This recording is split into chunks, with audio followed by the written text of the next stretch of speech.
All right, so I'm currently here in Pattaya, Thailand. Beautiful beaches around here. Been out here for a couple weeks now. I'm here for about 2 months. I'm gonna be out here for a little while. But yeah, right now I'm just walking over to the Pattaya sign. Let's head over there and we're gonna talk about this mic that I'm using here. This is the Saramonic Air SE. This is the new Saramonic Air SE. It's an ultra-compact 2.4 GHz wireless mic system designed for creators who need high-end audio without the bulk, delivering 48 kHz 24-bit studio quality sound. It's built to work with everything from your phone to your action cams.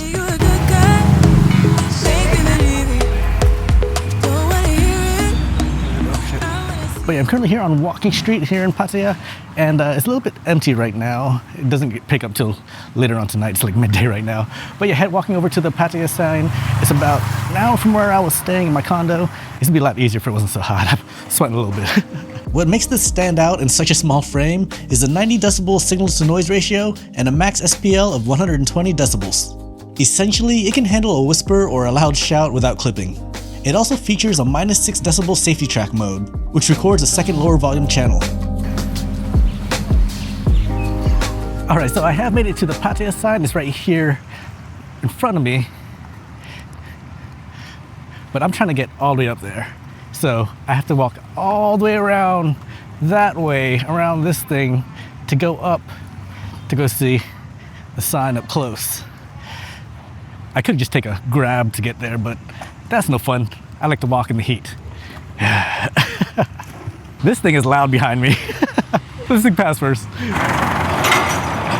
Alright, so like I was saying earlier, I'm currently using the Saramonic Air SE. It's a little 5-gram wireless mic that I have here on my chest. It's a little bigger than it normally would look like because I have the windscreen on here. It's a little bit noisy here by the water. But everything you need to use this mic is right here in this little case. It holds the 2 transmitters and the receiver. The entire system is incredibly pocketable. You've got 2 transmitters and 1 receiver that all fit into this sleek charging case. Despite the size, you're getting a 200-meter line of sight range. The receiver is plug and play with USB-C or lightning adapters, and the case keeps everything paired and charged.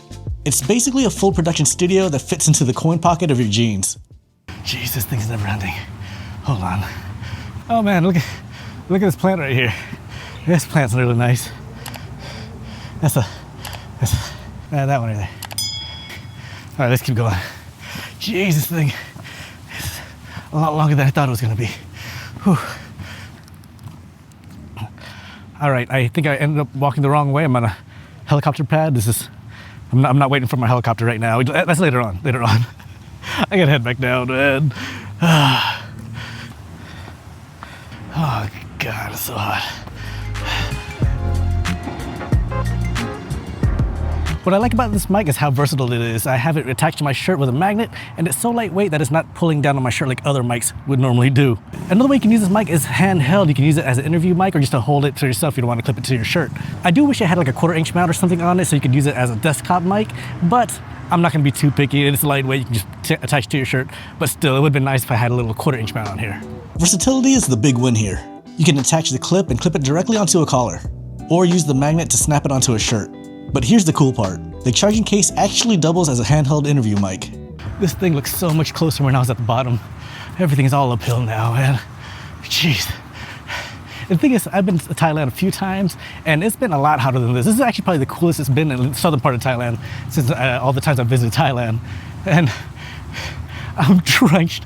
I'm absolutely disgusting right now. You're lucky you can't smell me through the screen. Oh my God. I think I finally made it because I see the back of the Y sign. Oh my God.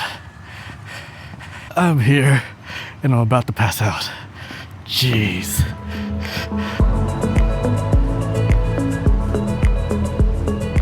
All right, so I made it to the Pattaya city side. Was it worth it? Absolutely not. No, it's cool to see. It's just, I am exhausted. It took me a little bit more than an hour to get up here. I was filming, so that's my excuse, not because I was slow and taking breaks every now and then. But yeah, how does the mic sound so far? I forgot to say that I actually have the mic connected to the DJI Osmo Pocket 3. It uses a USB-C, but it also comes with a lightning receiver in case you're using it with like an older style iPhone. But yeah, here's the case here, and the mic you can just take off and it attaches magnetically here. It does have a little magnet on there, so you can attach it to your shirt like I have right here. And then you can use it as an interview mic. And I actually have the lightning receiver right here. I have the USB-C connected to the Pocket 3, but this attaches right here to the back of the case, and it's just one slim profile case like I was saying earlier. All right, it was nice seeing your Pattaya sign.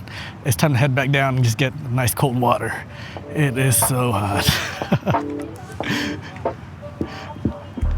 Saramonic is releasing this in a couple configurations. You can grab the SE01, which comes with just the USB-C receiver, or you can get the SE02, which comes with both the USB-C and lightning receiver for older iOS devices. You'll get 6 hours of battery on the mics alone, but if you're using the charging case, that gets you to over 13 hours. Plus, the case itself holds enough juice for another full cycle, so you can easily pull off an all-day shoot without worrying about a power outlet.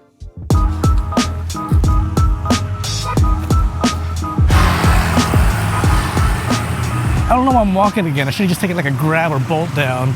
I am not the smartest.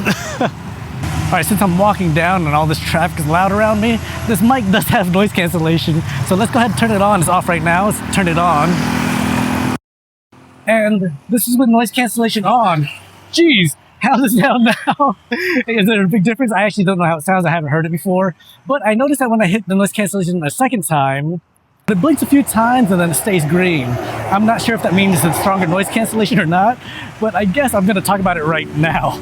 Finally, let's talk about the true AI noise cancellation. This isn't just a basic filter. It's designed to cut out up to 40 decibels of background hum. Think air conditioners, traffic, wind, while keeping your voice sounding natural. You can toggle between light and strong modes depending on your environment, ensuring your vocals stay crisp even if you're filming right next to a busy road. Alright, got my nasty clothes in the wash. But yeah, that was the Saramonic Air SE. What'd you think about it? How'd it sound? I did listen to a little bit of it on my computer earlier, and I think it sounds good. I probably should have used the noise cancellation when I was talking by the water, but yeah, I messed that part up. I do like this mic, and I'm gonna be packing it in my bag every time I go out because it's a great backup mic whenever I forget like my main mics. But even as the main mic, it still sounds great. But yeah, I'm gonna go ahead and get ready and enjoy the nightlife because mainly, there's no more sun. I don't have to sweat like crazy anymore.